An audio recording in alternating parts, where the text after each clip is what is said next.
Jeff, the nature guy here at Zoo Montana, and I've got what I think is a cute snake. Can snakes be cute?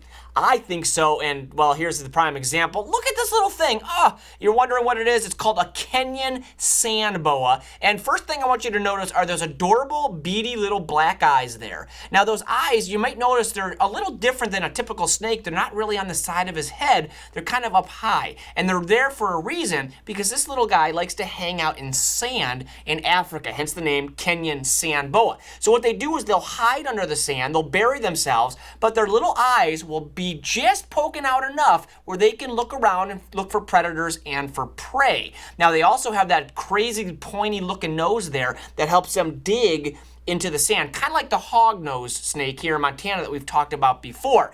But the cool thing is this is a boa species.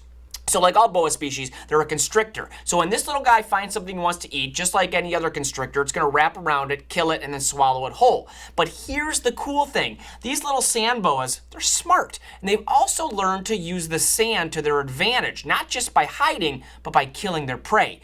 When she's hungry, she'll grab an animal. If she doesn't constrict it, she'll actually pull that animal under the sand and get this, suffocate that animal or drown it in the sand. How crazy is that? And a good way to use that sand to your advantage. Now, a couple other things about this beauty. First of all, the size. Pretty small animal. They're going to get a little bit bigger, but they're one of the smaller boa species. The other cool thing is being that they're found in the desert, believe it or not, it gets so hot in the desert that this is not a snake you're going to see that often during the day. They usually come out as the sun's setting and as the sun's rising to look for their food. It's kind of different from most other snakes. And last but not least, very similar to the rubber boa we have here in Montana, you're going to notice that the head and the tail, they look almost identical, and that's a defense mechanism. When something wants to eat this, a lot of times she'll wiggle that tail. It looks like the head, and that animal tries to bite that tail. And I'll tell you, you'd much rather have your tail bitten than your head because you're most likely going to survive. So kind of a cool little